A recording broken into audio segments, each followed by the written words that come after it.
大家好，欢迎来到明星新闻中国渠道。本期视频内容均基于真实资料整理，力求客观呈现。视频画面未使用AI生成，仅封面由 Canva 制作。我们始终希望通过内容传递温暖与正能量，陪伴大家感受更积极的生活。摆脱偶像标签，凭实力出圈。赵丽颖拿遍重磅奖项，角色个个深入人心。赵丽颖凭借扎实的演技功底和独具个性的角色塑造能力，近年来在影视圈中脱颖而出，成为备受瞩目的实力派演员。从古装仙侠的唯美世界到现代都市的现实生活，她塑造的每一个角色都鲜活生动，深深打动观众的心，也因此多次斩获各类重要奖项，展现出非凡的表演可塑性与艺术感染力。在《花千骨》中，她饰演的小骨从最初的天真烂漫到为爱痴狂，情感层次丰富而细腻。凭借这一角色，她荣获第22届华鼎奖中国百强电视剧最佳女主角。观众纷纷称赞她将人物内心的挣扎演绎得淋漓尽致，小骨的形象也因此成为许多人心中难以忘怀的荧幕经典。而在《知否知否，应是绿肥红瘦》中，她化身明兰，凭借沉稳内敛的表演，将古代女子的成长与心路历程演绎得细致入微。她对角色命运的精准把握，让观众不仅看到表面故事，更能感受到角色的真实温度，这也为她赢得第25届上海电视节白玉兰奖最佳女演员提名。在《风吹半夏》中，赵丽颖大胆尝试商战题材，饰演敢闯敢拼的许半夏。她充满张力的表演突破以往形象，完美展现女性在时代浪潮中的坚韧与奋斗精神，并凭此摘得第32届中国电视金鹰奖最佳女主角。这个角色不仅彰显了她的多面才华，也让观众看到了她不断挑战自我、勇于突破的艺术态度。《幸福到万家》中，她饰演的何幸福性格坚韧果敢，面对不公敢于发声，引发了广泛的社会讨论。该剧播出后，赵丽颖以自然真实的表演打动了观众，进一步巩固了她作为实力演员的地位，也证明她能够将复杂角色演绎得深入人心。从早期的《陆贞传奇》到近年来的多样作品，赵丽颖不断尝试不同类型的角色，每一次转型都带来惊喜。她的表演风格贴近生活，却又不失戏剧张力，擅长通过细微的表情和动作传递复杂情绪，形成独树一帜的赵丽颖式表演语言。业内评价她不靠流量靠作品，多年来始终用角色说话，用实力回应外界质疑。无论是古装剧还是现实题材，她都能精准把握人物内核，为角色赋予生命力与共鸣感。随着演技不断成熟，赵丽颖逐渐摆脱了偶像的标签，向演员的身份深度转型。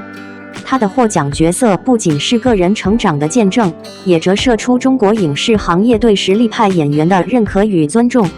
未来，她将继续以精湛的作品回应观众期待，在更多元的角色中探索表演的边界，为观众呈现更多值得回味的荧幕经典。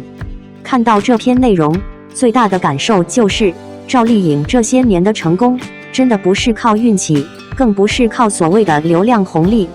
她能够一步一步走到今天，靠的是对表演的坚持，对角色的敬畏，以及一次又一次突破舒适区的勇气。回头看赵丽颖的演艺之路，会发现她的成长轨迹非常清晰。从《陆贞传奇》时期的青涩，到《花千骨》时期的爆发，再到《知否知否，应是绿肥红瘦》《幸福到万家》《风吹半夏》等作品中的成熟蜕变，她几乎每一个阶段都留下了令人印象深刻的代表角色。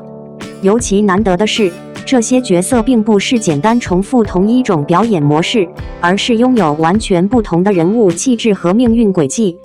很多观众最初认识赵丽颖，或许是因为《花千骨》里的花千骨，那个单纯善良、敢爱敢恨的小骨，陪伴了无数观众的青春。赵丽颖把角色从天真无邪到伤痕累累的成长过程演绎得层层递进，让观众随着人物的喜怒哀乐一起沉浸其中。直到今天，提起《花千骨》，很多人脑海里浮现的依然是赵丽颖的模样。一个角色能够成为时代记忆，本身就是演员实力最好的证明。而真正让我感受到他演技进阶的，是《知否知否应是绿肥红瘦》中的盛明兰。这个角色不像花千骨那样情绪外放，更多时候需要依靠眼神、语气和细微表情来表达内心世界。赵丽颖将明兰隐忍、智慧、坚韧的一面表现得十分自然，观众看到的不仅是一个古代女性的成长史，更是一种面对人生困境时永不放弃的力量。正因为如此，明兰才会成为近几年国产古装剧中最成功的女性角色之一。如果说明兰展现的是赵丽颖的沉稳，那么许半夏则展现了她的突破。风吹半夏播出时，很多观众都惊讶于赵丽颖的变化，她不再是那个柔弱的古装女主，而是变成了一个敢闯敢拼、充满野心和魄力的创业女性。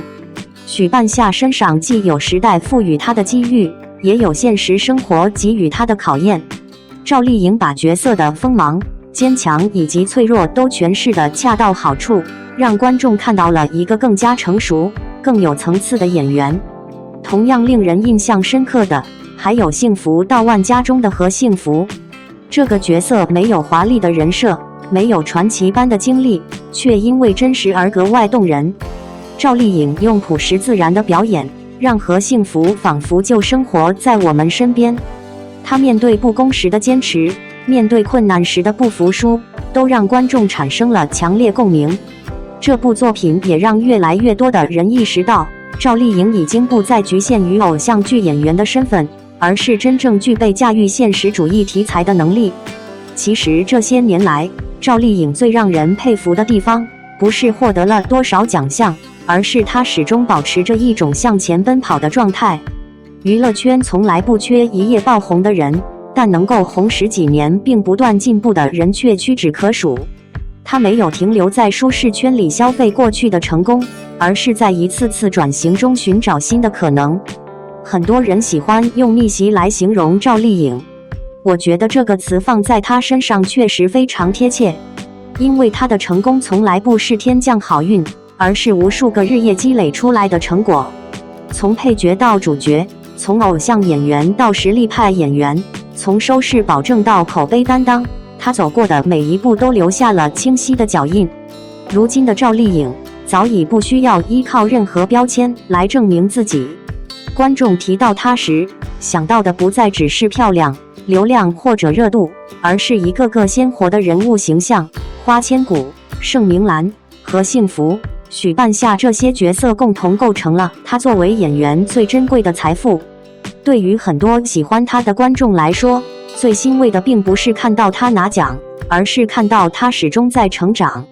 奖项会成为过去，热度也终将消散，但真正优秀的角色却能够长久留在观众心中。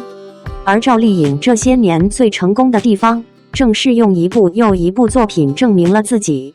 相信未来的她还会带来更多惊喜，因为对于一个真正热爱表演的人来说，演员的黄金时期从来不是某一个阶段，而是在不断突破自我、不断创造经典的过程中持续书写新的篇章。赵丽颖能够走到今天，靠的是作品，而她未来能够走得更远，依然会靠作品。这或许就是观众始终愿意支持她、期待她的原因。赵丽颖3大喜讯震撼内娱：38岁逆袭，豪门标签彻底粉碎。2026年5月，沉寂整整1年的赵丽颖以一张澎湖海战的角色海报强势回归。她的回归不仅是视觉上的惊艳，更像是一声宣告，从流量女王到实力巨擘，她完成了华丽的蜕变。38岁的赵丽颖在这1年里并非消失，而是在幕后悄然积蓄力量。她用整整365天打磨角色，精研剧本，斩获国际奖项，晋升顶级奢侈品牌的全球代言人，用3重喜讯彻底撕掉了豪门弃妇的旧标签。当外界还在热衷猜测她的私生活时，赵丽颖已用实际行动证明，真正的豪门是自己一手建立的江山。赵丽颖的消失，曾在网络上引发了疯狂的猜测。2025年底，她凭借央视热剧《小城大事》创下3天播放量破10亿的纪录，却突然淡出了公众视野。瞬间，恋爱、退圈、秘密怀2胎等流言甚嚣尘上，过往言论被翻出，导致她的口碑一度滑坡。然而，赵丽颖选择了沉默，她没有回应任何谣言，仿佛把所有的喧嚣都抛诸脑后。直到澎湖海战的官宣，人们才恍然大悟，她将全部精力投注于这部筹备长达34个月的历史巨制。在片中，她饰演明代侧夫人黄河娘，仅一句可否保我正室全族平安，便勾勒出乱世女性的坚韧与智慧。赵丽颖用沉默中迸发的力量诠释角色，这正是她职业生涯的真实写照。面对质疑，她从不辩白，而是用作品说话，用实力回应舆论。奖项与主流认可，成为她转型的最硬糊注脚。2025年，她凭借《风吹半夏》中白手起家的女商人许半夏，一举摘得飞天奖、金鹰奖双料视后，成为85后女演员首位同时达成这一成就者。随后，她在第20条中饰演聋哑母亲，再次斩获百花奖最佳女配角。至此，她集齐中国电视剧3大主流奖项，彻底摆脱流量明星的桎梏。更令人瞩目的是她的国际突破。2026年初，她在欧洲世界电影节全球观众最喜爱演员评选中位列女演员第6名，也是唯一上榜的华人。该奖项要求海外 IP 与当地银行卡投票，杜绝了粉丝刷榜的可能，其含金量不言而喻。这些成绩背后，是赵丽颖对每个角色的极致打磨。为了演好基层干部，她暴晒成小麦色，手戏练习到指关节发炎，她从不轻言放弃。数据显示，在85花中，能同时驾驭商业剧与正剧的女演员不足30%，而赵丽颖以收视率年均破1%和奖项大满贯的双重优势，正重新定义行业标杆。时尚与商业版图的扩张，更巩固了她自我豪门的地位。曾因土气被群嘲的她，在2026年迎来爆发，继范希官宣她为全球彩妆及香氛双线代言人，成为品牌史上首位华人双线全球代言人，手握戴比尔斯、奥迪等13个高端代言，品牌续约率高达94.7%，商业价值断层第一。她登顶 Elle 封面，黑裙露背大片两内，带动杂志销量飙升4000册，刷新85花的时尚纪录。更有意思的是，她在提升高端形象的同时，仍与认养一头牛等国民品牌合作，维持亲民形象。这种高奢与国民品牌双轨策略，不仅打破了农村出身等于土气的偏见，也证明了实力才是终极时尚。据2026中国艺人商业价值报告，赵丽颖的公众好感度同比上升40%，其中专业敬业标签占比达78%。然而，赵丽颖的逆袭之路一直伴随着尖锐矛盾、个人成就与豪门婚姻叙事的强烈碰撞。2018年，她与冯绍峰结婚时，外界议论纷纷，质疑她攀附豪门。2021年离婚后，弃妇争产等标签更如影随形。尤其在节目中坦言孩子没跟我走，对方条件好时，憔悴模样曾引发西施。但赵丽颖从未沉溺过去，而是以不破不立的狠劲加速转型，从幸福到万家的农村媳妇，到风吹半夏的女企业家，她将现实困境淬炼为角色的厚度。相比之下，同期的85花中，杨幂因作品口碑下滑跌出顶流阵营，刘诗诗被批服戏停滞，杨颖与倪妮则因缺乏重磅作品逐渐边缘化。赵丽颖的崛起恰恰印证了娱乐圈的残酷法则，观众只认最新作品与最硬奖杯。从河北农村走出的中专生，到内娱首位奖项大满贯的85花，她用20年完成了逆天改命的叙事。赵丽颖的故事之所以振奋人心，是因为她超越了爽文套路，没有天生光环，只有一次次在质疑中埋头深耕。当向太赞美刘亦菲的富养时，赵丽颖却用行动诠释了另一种可能：真正的富养源于自我锻造。如今，她手握作品、奖项与商业的3重王牌，争议依旧存在。有人质疑她的转型是否牺牲了个人生活，也有人感叹她能否摆脱劳模疲惫。但这些问题在赵丽颖的行动面前显得不再重要，因为她早已用行动给出答案。在娱乐圈的牌桌上，她从被动的棋子成长为制定规则的人。未来10年，她又将如何重新定义大女主的边界，令人期待。看到这则消息时，我最大的感受不是赵丽颖又赢了，而是突然意识到，这个曾经被无数人质疑、唱衰、贴标签的女孩，已经在不知不觉间走到了一个全新的高度。这些年，关于赵丽颖的讨论从来没有停止过。有人关注她的婚姻，有人议论她的出身，有人放大她人生中的每一次起伏。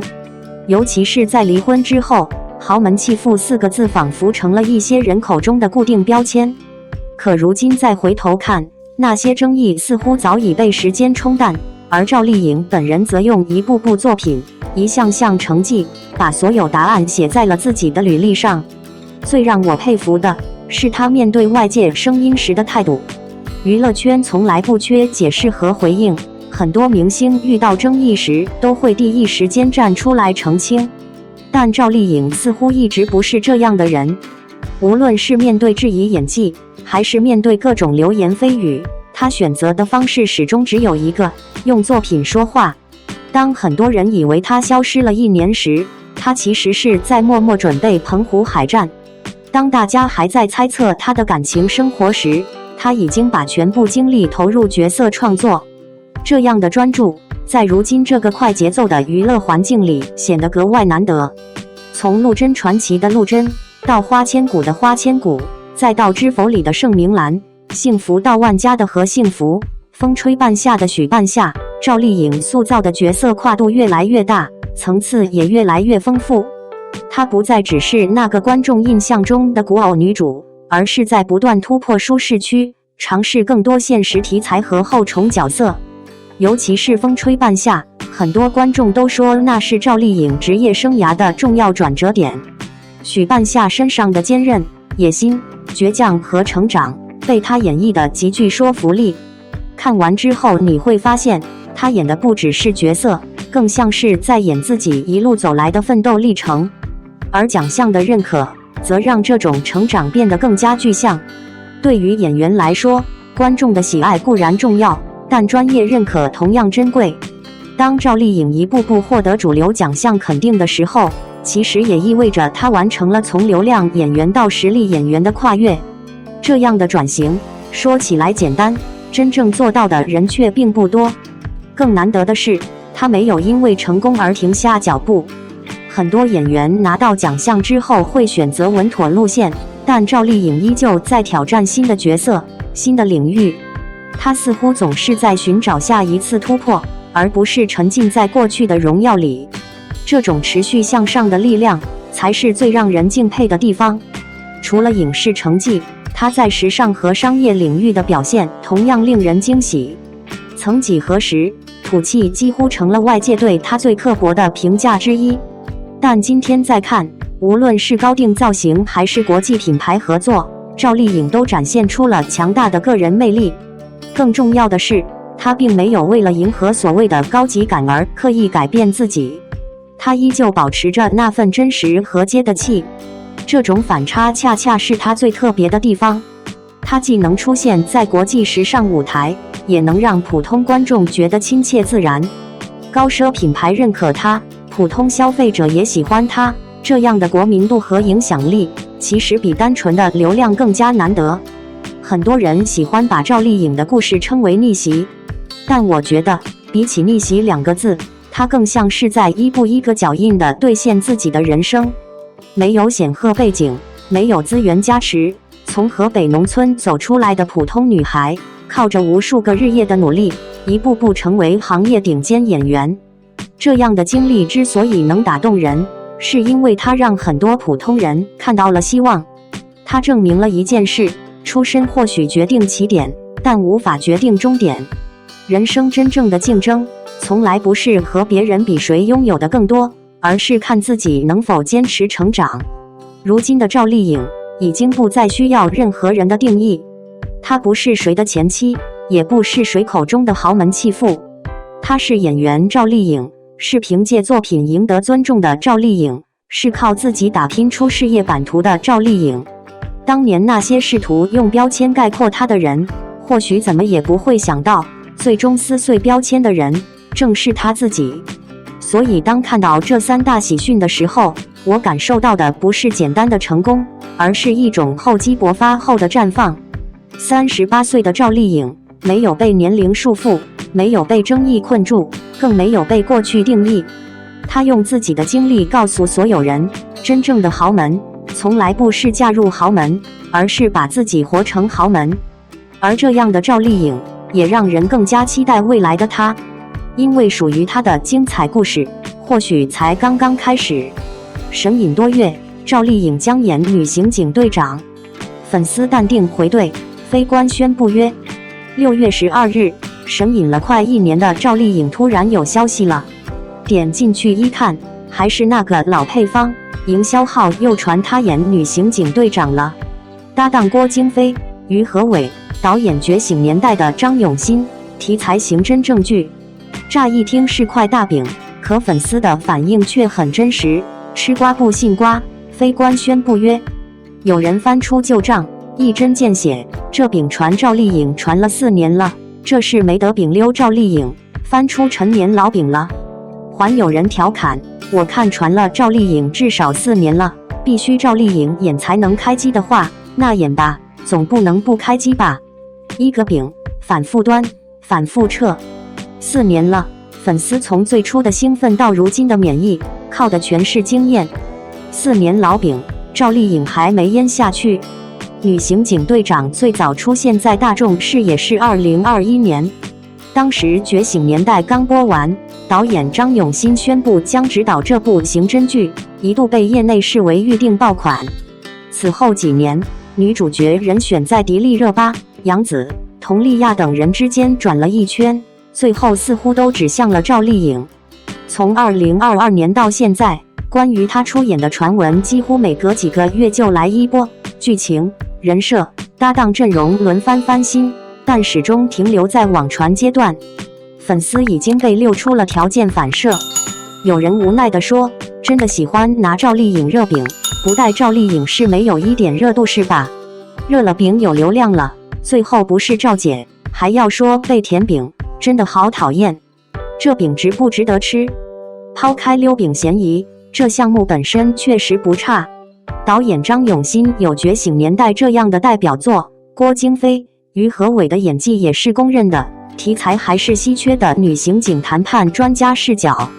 从各方面看，这确实是一块主流正剧的好饼。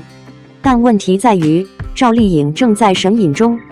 从去年5月小城大事杀青后，她几乎不露面，外界谣言四起，粉丝只认官宣。有人说，目前赵丽颖在休息，下来还有暑假，这会这么热，说不定还在睡大觉。也有人干脆表态，我家丽颖姐姐演什么我看什么，姐姐天天开心，好好生活。赵丽颖的选择从来不靠饼来定义。女刑警队长溜了4年，赵丽颖也休息了快1年，粉丝不急吗？急，但他们更清楚，以她今天的咖位，只有真正打动她的角色，才值得她打破沉默。营销号再怎么编，粉丝只认官宣。正如一位粉丝所言，哦，请先通知赵姐，再来通知我们，吃瓜不信瓜哈，饼还能不能吃上，谁也不知道。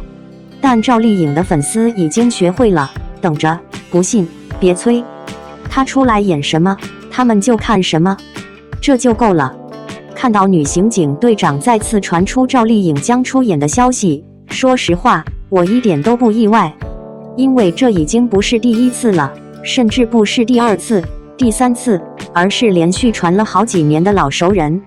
从2021年开始，这部剧几乎隔一段时间就会和赵丽颖的名字联系在一起，每次阵容不同，消息不同，版本不同，但唯一没变的就是始终没有等来真正的官宣。时间久了，别说粉丝，就连普通观众都快背熟这部剧的网传剧本了。有时候真的觉得挺有意思。一部还没开机的作品，只要带上赵丽颖的名字，讨论度立刻就上来了。仿佛这些年，无论什么题材、什么项目，只要想获得关注，总有人第一时间想到赵丽颖。某种程度上，这恰恰说明了她如今在影视圈的影响力。当然，客观来说，女刑警队长本身确实是个不错的项目。导演张永新曾执导《觉醒年代》，对现实主义题材有很强的把控能力。郭京飞、于和伟也都是观众认可的实力派演员。而女性刑警谈判专家这样的设定，在国产剧市场里并不算常见。如果真的能够拍出来，确实有成为精品正剧的潜力。但问题在于，对于现在的赵丽颖来说，项目好不好已经不是唯一标准了。这些年，大家能够明显感觉到她的选剧思路发生了很大变化。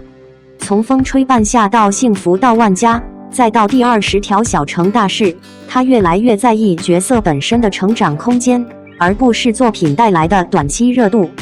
她不再急于证明自己能不能扛收视，也不再需要依靠流量维持曝光。相比不断进组，她似乎更愿意花时间等待真正让自己心动的角色。这也是为什么面对各种爆料，粉丝如今显得格外淡定。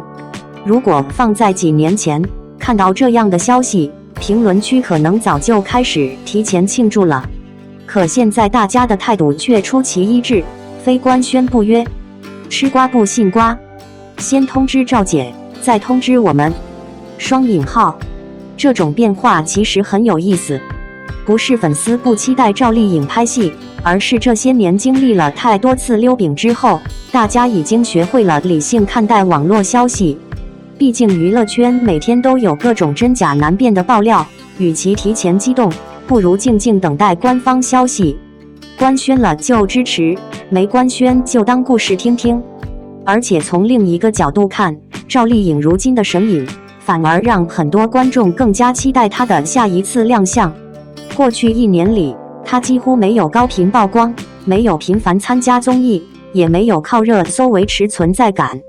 这样的节奏在流量时代显得有些特别，但也恰恰符合她这些年的行事风格。她总是在大家快要忘记的时候，突然带着新作品出现，然后用角色重新赢回关注。这或许也是赵丽颖最特别的地方。她从来不是靠营销神话走到今天的人。一路走来，她经历过质疑，经历过嘲讽，也经历过一次次竞争激烈的行业洗牌。可最终留下来的，不是话题，而是一部又一部被观众记住的作品。所以对于女刑警队长，我和很多粉丝的想法一样，如果是真的，那当然期待。以赵丽颖这些年对现实题材人物的塑造能力，确实让人好奇她会怎样诠释一位女刑警队长。如果是假的，也没有关系，因为真正值得期待的，从来不是某个传闻中的大饼，而是赵丽颖最终决定接下来的那个角色。毕竟这么多年过去了，大家早已明白一个道理，赵丽颖的价值从来不是靠别人递来的饼定义的，而是靠她自己一步一步走出来的。至于女刑警队长会不会成真，答案其实很简单，等官宣。在官宣到来之前，一切都只是传闻，而在官宣之后，观众自然会用最大的热情去迎接她的新角色。所以不妨和粉丝们一样，保持淡定，耐心等待，因为真正属于赵丽颖的惊喜，往往都在最后出现。王一博不再忍，密集起诉硬刚到底，背后真相太让人心疼。王一博终于不再沉默，他选择用法律的利剑，密集起诉，坚决回击到底。这一次，他的强势行动背后藏着太多令人心疼的真相。谁也没料到，一向低调内敛的王一博会在公众视线前突然爆发如此强烈的维权行为。他接连发起多起诉讼，将多个自然人和企业告上法庭，瞬间引爆网络舆论。一直以来，大家对王一博的印象都是那个酷哥形象，忙于拍戏，驰骋赛道，或专注于事业发展。面对谣言和侵权，他总是选择默默承受。然而这一次，他彻底打破了惯常的沉默，用法律武器正面硬刚，这种反差感让人感到震撼。实际上，这绝非一时冲动，而是忍无可忍后的理智反击。自从成名以来，王一博一直是网络黑产的盯梢对象，长期遭遇系统化的造谣和网络暴力，各种恶意传言层出不穷。更令人气愤的是，无数商家未经授权，肆意盗用他的肖像蹭流量，把他当成免费的宣传工具，侵权行为屡禁不止。近来情况更是愈演愈烈，有人恶意伪造聊天记录散布谣言，还有账号持续发布侮辱和诽谤言论，多家企业依旧胆大妄为，公然盗用他的形象谋取利益。从起诉恶意造谣的黑粉，到状告侵权的商家，王一博这一次的维权行动范围广、力度大，态度坚决明确，对一切恶意侵权和造谣行为零容忍。很多人习惯性地认为明星赚得多，被蹭点热度，造点谣没什么大不了，但先有人意识到，长期的网络暴力和侵权对他的名誉和生活造成了多么巨大的伤害。他并非不会生气，只是一直保持着自己的体面。他并非容易欺负，只是不愿将时间浪费在无谓的烂事上。然而，体面换不来应有的尊重，退让只会让对方的寸进扯。这一次，王一博的果断维权，不仅是在维护自己的合法权益，更是在向所有网络造谣者和侵权者敲响警钟。网络不是法外之的，键盘不是伤人武器，任何违法和侵权行为终将付出应有代价。曾经很多人都说王一博太安静了，面对外界的误解，他很少解释；面对铺天盖地的质疑，他也鲜少回应。久而久之，不少人甚至误以为他的沉默是一种默认，或者是一种软弱。但看到这次接连不断的维权消息后，我突然明白了一件事：沉默从来不是因为害怕，而是不愿意把精力浪费在无意义的争吵上。这些年关注王一博的人都知道，他几乎把全部时间都投入到了工作和热爱之中。拍戏时认真钻研角色，赛车时挑战极限，跳舞时追求极致。很多时候，我们看到的不是一个依靠流量生存的明星，而是一个不断突破自己的年轻人。可越是站在聚光灯下的人，越容易成为某些网络黑产和恶意营销的目标。各种离谱谣言、断章取义的截图、凭空捏造的故事，仿佛总有人想通过消费他的名字来获取流量。最让人难受的是，很多恶意内容传播之后，造谣者赚到了点击量，围观者看完热闹便离开，而真正承受后果的人却是当事人自己。名誉被损害，形象被扭曲，甚至连家人和身边人都会受到影响。很多网友总觉得明星收入高，被骂几句无所谓，可事实上，无论身份如何，每个人都拥有被尊重的权利。没有谁应该因为公众人物的身份，就被迫承受无底线的造谣和攻击。所以当看到王一博这一次选择拿起法律武器的时候，我内心更多的是支持和欣慰。因为这不是所谓的较真，而是一种必要的态度。法律存在的意义，本来就是为了保护合法权益。如果连明显的侵权和诽谤都选择无限容忍，那么最终受到伤害的不只是一个人，而是整个网络环境。让我印象特别深刻的是，王一博的维权并不是情绪化发泄，而是一步一步通过正规法律程序解决问题。从针对恶意造谣账号，到追究侵权商家的责任，这种理性且坚定的做法，恰恰展现了他的成熟。真正强大的人，不需要在网上互骂，更不需要靠情绪宣泄来证明自己，而是用规则和事实说话。其实回头看王一博这些年的成长轨迹，会发现他一直都是这样的人。别人热衷于制造话题时，他在剧组拍戏；别人忙着营销人设时，他在训练和工作；别人争论不休的时候，他往往选择用成绩回应一切。从陈情岭到长空之王，从舞台到赛场，再到各种领域的尝试，他始终在用行动证明自己的价值。正因如此，他的每一次沉默都显得克制，而这一次的反击才更让人感受到分量。作为观众，我特别能够理解这种忍无可忍的心情。一个人可以一次次选择包容，但包容不代表没有底线。尊重和善意应该是双向的。当恶意不断升级，当侵权持续发生，站出来维护自己的权利，本身就是正确的事情。这样的王一博并没有改变初心，只是终于让更多人看见了他的原则。更重要的是，这次事件传递出的意义已经超越了明星维权本身。他提醒所有人，互联网不是可以肆意伤害他人的地方。每一次随手转发的谣言，每一句未经证实的恶意评价，都可能对真实的人造成伤害。法律或许会迟到，但不会永远缺席。看着如今坚定维权的王一博，我反而更加敬佩他了，因为他依然保持着一贯的冷静和克制，却不再一味退让。他没有用情绪回应恶意，而是选择用法律捍卫尊严。这样的态度，不仅是在保护自己，也是在为更多遭受网络暴力的人树立榜样。或许真正的成熟，从来不是一味忍让，而是在该坚持的时候勇敢站出来。王一博这次不再沉默，不是因为他变得锋利了，而是因为他终于让所有人知道，善良有边界，沉默有底线。那些长期躲在屏幕后肆意造谣和侵权的人，也该明白一个简单的道理：尊重别人，才是网络世界最基本的规则。而王一博用行动告诉大家，面对恶意最有力量的回应，不是争吵，而是堂堂正正地拿起法律武器，守护属于自己的清白与尊严。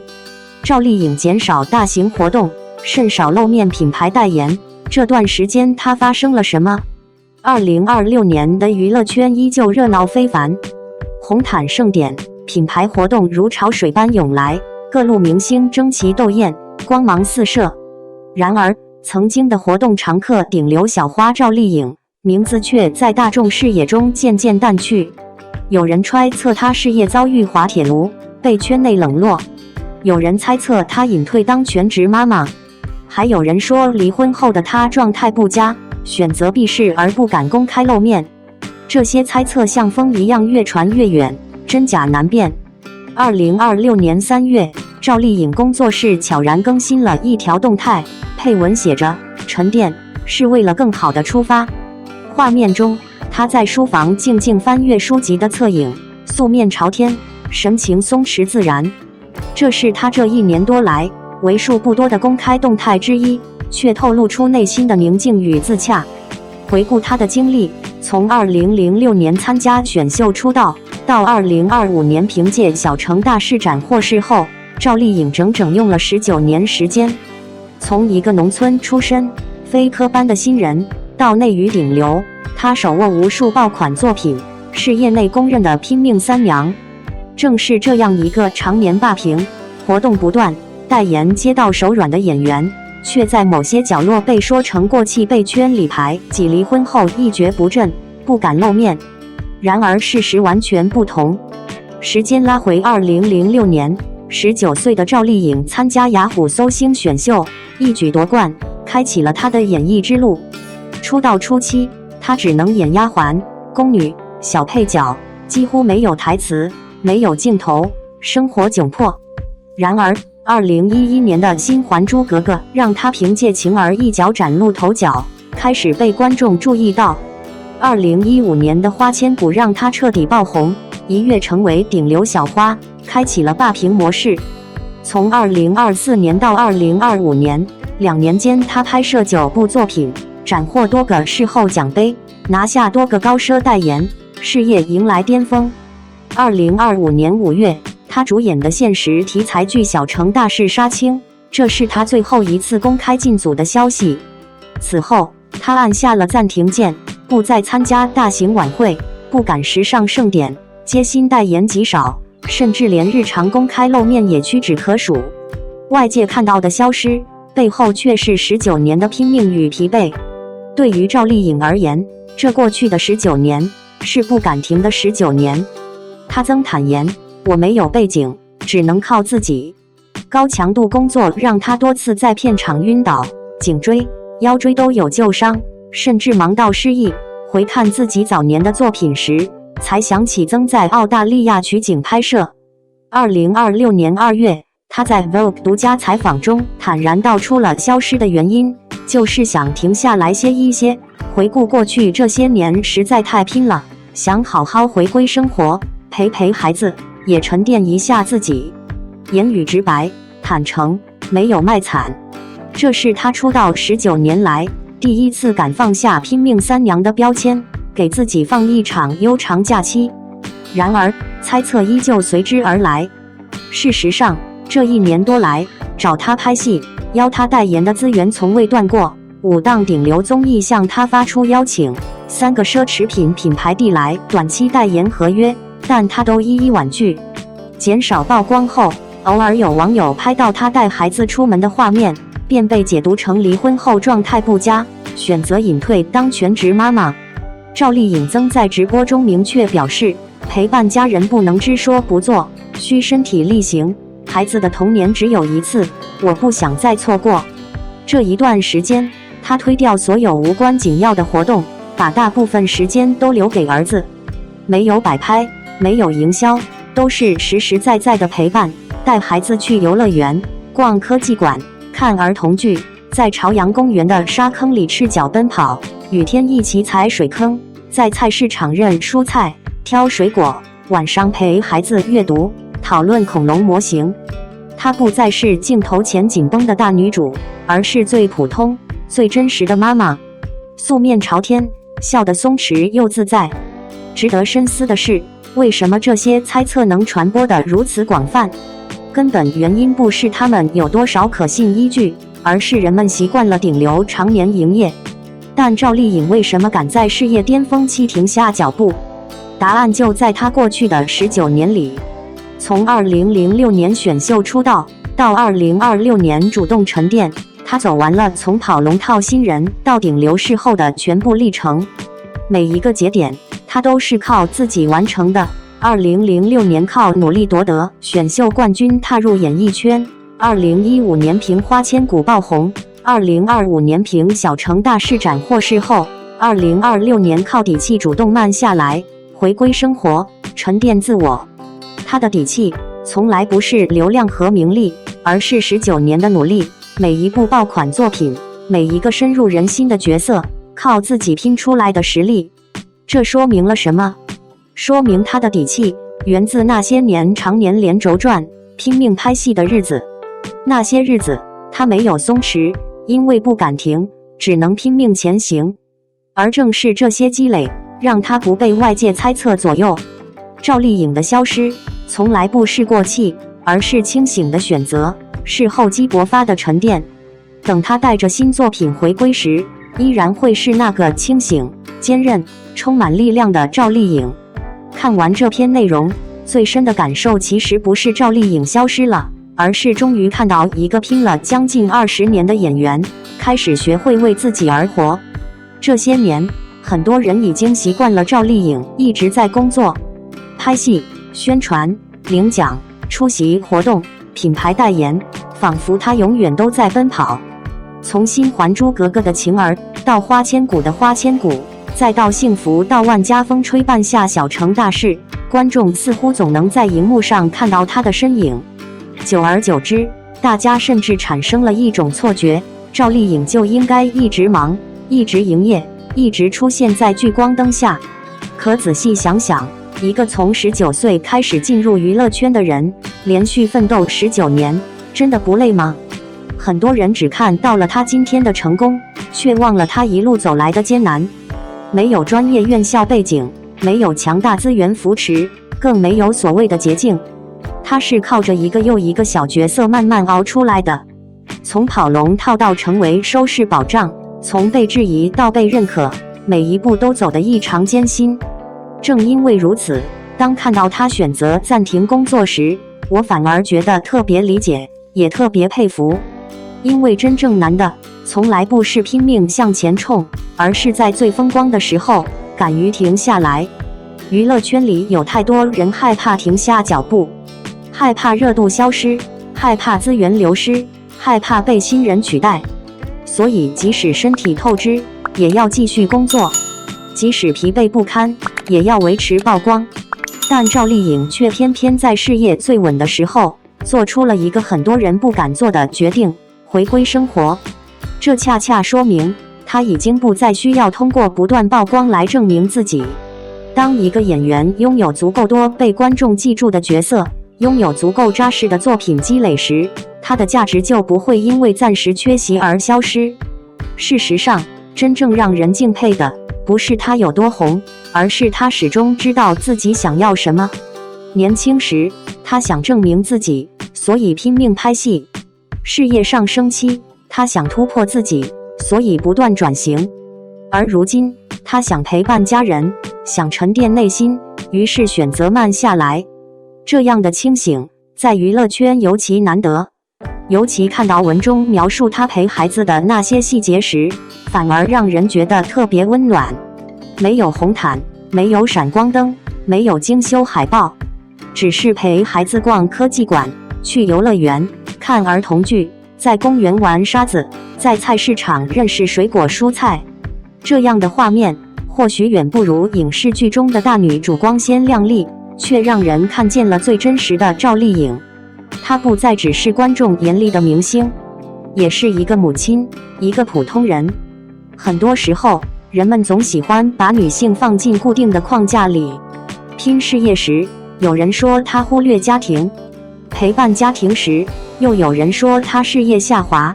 似乎无论怎么选择，都有人质疑。但赵丽颖这些年的经历恰恰告诉大家，人生从来不需要按照别人的期待去活。她曾经全力奔赴事业，也可以在适当的时候拥抱生活。她能够成为优秀演员，也能够成为认真陪伴孩子成长的母亲。这两者从来不是对立关系。更让我欣赏的是，她并没有高调宣布什么回归家庭，也没有利用亲子生活进行营销。她只是安静地过日子，把时间真正留给最重要的人。这种低调和真实，在如今的娱乐环境里显得格外珍贵。其实很多观众之所以始终喜欢赵丽颖，并不仅仅因为她演技好、作品多，更因为她身上始终有一种普通人能够共情的力量。她不是天赋型选手，她更像是无数普通女孩努力奋斗的缩影。从农村女孩到顶流演员，从默默无闻到事后加深，她靠的从来不是运气，而是坚持。所以当看到外界把她的暂时沉淀解读成过气、失势或者状态不好时，总觉得有些可笑。一个真正拥有代表作的演员，从来不会因为短暂离开大众视线就失去价值。相反，适当的沉淀往往能带来更大的成长。回头看赵丽颖这些年的每一次转型，几乎都发生在她愿意停下来思考的时候。从古偶转向现实题材，从流量明星成长为实力演员，她每一步都走得稳扎稳打。如今的休息，或许也是下一次突破的开始。因此，比起担心她为什么不出现，我更期待她未来会带着怎样的新角色回来。因为大家都知道，赵丽颖从来不是一个会停在原地的人。她的沉默不是退场，她的低调不是消失，那只是一个经历了19年风雨的演员，终于学会放慢脚步，整理行囊，积蓄力量。而当这样的赵丽颖再次出现在荧幕上时，相信她带给观众的不仅仅是一部新作品，更是一种历经岁月沉淀后的从容与坚定。这样的赵丽颖，或许比任何时候都更加耀眼。赵丽颖差一座白玉兰就大满贯，粉丝喊话：这奖该给谁？白玉兰奖提名名单一公布，就立刻登上热搜。赵丽颖的粉丝集体炸了锅。她主演的《小城大事》收视峰值高达 3.62%， 稳稳占据央视黄金档。但她把都市女性的困境与挣扎演得入木三分，扎心又真实，却连事后提名都没能捞到。更令人哭笑不得的是，胡歌仅凭7集戏份就提名男主，肖战凭一部古装剧打破13年的惯例。网友调侃，这届评委怕不是把收视率当 KPI 算了。某影视数据平台显示，小城大事的观众满意度高达 86.7%。然而白玉兰奖评审更注重所谓社会价值，可在评委眼里，都市情感剧总是少了一口气。这份遗珠名单让人看得只想拍大腿。张译主演的《以法之名》作为主旋律正剧，却颗粒无收。欧豪在《生万物》中与老戏骨飙戏毫不逊色，却惨遭忽视。最扎心的还是赵丽颖，她距离飞天奖、金鹰奖和白玉兰奖的大满贯只差最后一步。上次凭《风吹半夏》提名飞天奖时，她也差点拿下这尊奖杯。相比之下，杨幂凭同一部剧15年后再度提名，杨紫第3次冲击视后，网友调侃85花的内卷把白玉兰都变成修罗场了。不过，一位资深选角导演透露，今年入围作品中90后演员占比首次突破 40%， 显示奖项正在给新生代留出舞台空间。归根结底，奖项不过是锦上添花而已。赵丽颖工作室声明里那句表演才是演员的终身事业，绝不是空话。看看她去年在《幸福到万家》里的表现，从一个质朴的村姑到睿智的企业家，哪个镜头不比奖杯更有说服力？与其纠结遗珠，不如把目光投向她的新剧《风吹半夏2》。毕竟6年前凭《知否》提名时，谁能想到她会用《幸福到万家》完成如此惊人的演技蜕变？真正的实力派，就像陈年的好酒，时间越久越醇厚。白玉兰或许可以错过她，但观众的眼睛永远不会蒙蔽。看到这次白玉兰提名名单，很多喜欢赵丽颖的观众心里多少都有些遗憾。说实话，如果只看这些年的成长轨迹，赵丽颖距离大满贯确实已经非常接近了。从《陆贞传奇》到《花千骨》，从知否应是绿肥红瘦到风吹半夏，再到幸福到万家和小城大事，他走过的路几乎就是一部流量演员向实力演员转型的完整样本。很多演员在事业最红的时候选择重复成功，而赵丽颖却不断把自己推向陌生领域，这一点其实比拿奖更难。尤其是小城大事播出后，不少观众最大的感受并不是角色有多么轰轰烈烈，而是真实。他把普通女性面对家庭、事业和现实压力时的无奈与坚持演得十分细腻。很多中年观众看剧时甚至会产生一种错觉，仿佛看到的不是演员在表演，而是身边真实存在的人。这种能够让角色脱离演的痕迹，恰恰是成熟演员最宝贵的能力。当然，白玉兰从来都不是单纯比收视率，也不是单纯比热度。评审标准涉及题材价值、作品整体完成度、行业导向等多个层面，因此每年都会出现一些让观众意难平的遗珠。这并不意味着落选者不优秀，而是奖项本身有自己的选择逻辑。但如果站在普通观众的角度来看，赵丽颖这些年的表现确实已经赢得了足够广泛的认可。最难得的是，她没有停留在舒适区。很多人记得她早期古装剧里的灵气，却忽略了她近年来几乎一直在挑战现实题材。对于一个已经拥有巨大商业价值的演员来说，这种选择其实需要勇气。更让人感慨的是，赵丽颖如今面对奖项的态度似乎也发生了变化。年轻时的她可能更渴望通过奖杯证明自己，而现在的她给人的感觉更像是在专注于角色本身。无论是《风吹半夏》里的许半夏，还是《幸福到万家》里的何幸福，每一个角色都留下了鲜明印记。观众记住了角色，也记住了演员的成长。所以当有人问这座白玉兰到底该不该给赵丽颖，其实很多粉丝心里的答案已经很明确。大家遗憾的不是一座奖杯，而是希望她这些年的努力能得到一次更加权威的肯定。因为从默默无闻的小演员一路走到今天，赵丽颖身上最打动人的从来不是流量，也不是热搜，而是那股不服输的劲头。不过换个角度想，真正的演员生涯从来不是靠一座奖杯定义的。今天没有拿到，不代表未来没有机会。相反，正因为还有那最后一步没有完成，反而让人对他接下来的作品充满期待。作为观众，我越来越相信一件事：奖项会记录某个阶段的成绩，而作品才能决定演员最终的位置。赵丽颖这些年留下的角色，已经足够说明她为何能始终站在行业的一线。也许白玉兰会迟到，但只要继续保持这样的创作状态，她与那座奖杯之间的距离，或许真的只剩下时间问题。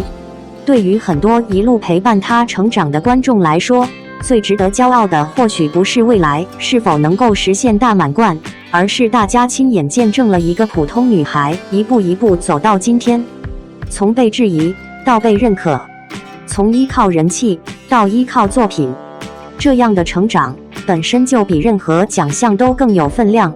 所以，与其问这奖该给谁，不如期待下一次提名名单公布时，那个名字依然坚定地出现在最前面。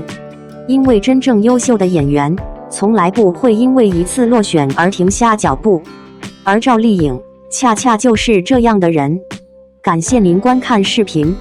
如果您觉得本时事通讯有用，请不要忘记点赞、评论和订阅。